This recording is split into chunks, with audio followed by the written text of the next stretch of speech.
you use them. T-minus 3, 2, 1, 0. All right. I found my board. My board's in here somewhere. Where's my board? There's my board. Okay, we found it. Guess what? You had a request. I chose to do it. What you asked for was Shake Shack, because you saw some news headlines that you alertly put in the comments and saying, hey, if McDonald's said they were having trouble with the $20 minimum wage, also having trouble with food costs, why is it that it sounded like Shake Shack had a pretty good quarter? Could it be that two fast food companies are not really equals? What's up with that? Great question. And so we're going to dive into Shake Shack today. So here we go. What are those headlines? For everyone else, and thank you for the alert question and the alert nomination of Shake Shack, but for everybody else, here's what this individual was looking at. Yahoo Finance, Shake Shack rose after strong Q4. Hey, that's good news.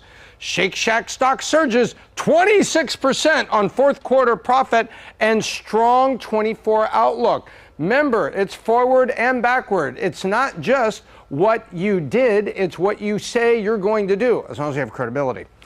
Then Forbes, Shake Shack is back. Shake Shack stock rallies to two-year high. Oh, so not only was it a strong Q4, not only were they up 26%, they also had a two-year high. Interesting. Well, let's go see how they did that. Because we already talked about McDonald's and they were struggling with $20 minimum wage. They were struggling with food costs. We were seeing the Big Mac meal that was on, I think, a turnpike, a rest stop where you would expect it to be a little more, but it was like $18.99 for a Big Mac meal. That's a burger, fries, and a soda. Holy moly. Nonetheless, that was a real price. Now, in normal places in town and everything, it was a little less because there's probably a couple bucks they're adding onto there on the turnpike, just like they do in airports and in amusement parks when you have a captive audience. But even if you take that off, Big Mac was suddenly 14, 15 bucks, Big Mac meal. Wow. So a lot of inflation was happening, and McDonald's said they had a tough quarter as a result of it. So let's go take a look. Why, therefore, is Shake Shack doing better? Well, check this out. Point one, they did better than the market. They pointed out that while other people saw fewer customers due to inflation impact on prices, they actually were better than flat. So they weren't down. Other folks were down 2, 3, 4, 5, 6. They were flat. Well, 1.4% is up, but it's a little tiny bit. But the point is it was up. And it's not just 0.1%, it was a full, almost a 1.5, and they were up over the prior year. So in other words, somehow they maintain audience customers coming in when others had challenges. Interesting. Point two, they're very well managed. How can I say that? I'm not a Shake Shack fan. I'm a fan of numbers, because words talk, numbers scream. So let's go take a look.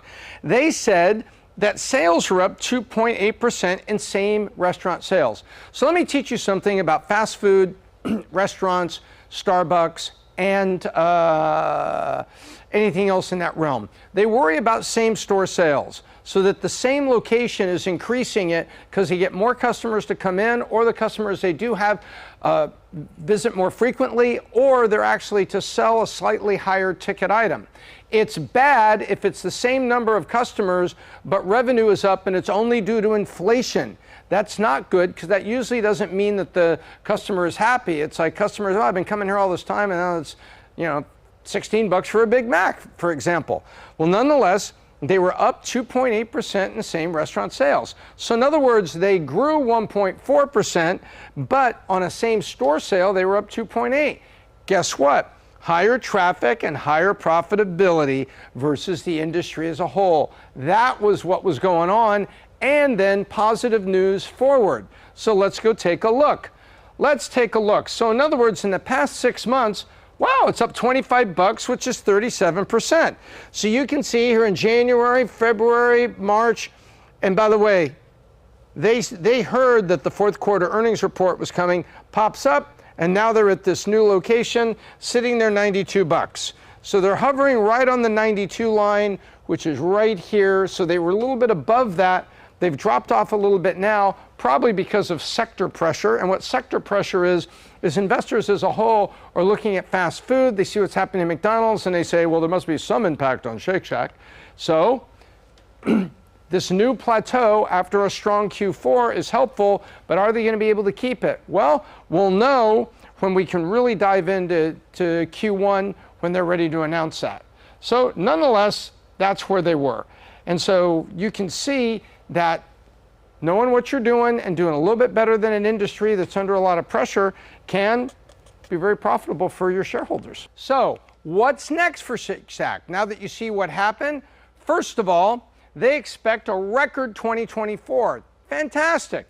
13% top line growth. Hey, that's pretty good in any economy, but they're going to make that 13% with highly controlled operating costs convert to 25% net income growth. Remember, these are percentages, so it's not dollar for dollar. It's not $13, $25. 13% top line growth gives me 25% net income growth. That is great. And that's what the analysts and the headlines were saying. Wow, looking forward to a great 2024. They got to put the points on the board. They got to do what they said they were going to do. And they were pointing out that inflation has been driving consumers from casual restaurants like Chili's and things like that into the better fast food locations. And Shake Shack feels like their quality burger and their quality malts and everything, the shake that they're known for, is higher quality, and they feel they are a step above Jack in the Box, Burger King, McDonald's, and the like. And you know what? I don't disagree with that. I eat at Shake Shack from time to time, and I do not disagree that they are just a little bit of a level up. So nonetheless, that's what they say is coming this year. So what's interesting about all this that I found very, very applicable to you and me, it means no matter what the competition is doing, no matter what's going on in the wider market, you can be doing better than the wider market, and never allow yourself to say, well, it's just the big market, it's just the wide market, everything's down all over. That's like giving yourself an excuse. Shake Shack didn't take the excuse. They managed to get same-store sales up, they managed to get net income up, and they managed to have a rosy outlook of growth this year from smart marketing and maybe taking advantage of what's happening to everybody else, not using what's happening to everybody else and to the market as a whole as an excuse. And there's a message for you and me. You can be the one that gets it right, that fights and is the leader. And as I like to say, the top 20% in any market, when it's time to sell, you're going to get the best EBITDA multiple and therefore the best price for your business. That's Shake Shack. If you have any other comments, please let me know. Make some nominations down below.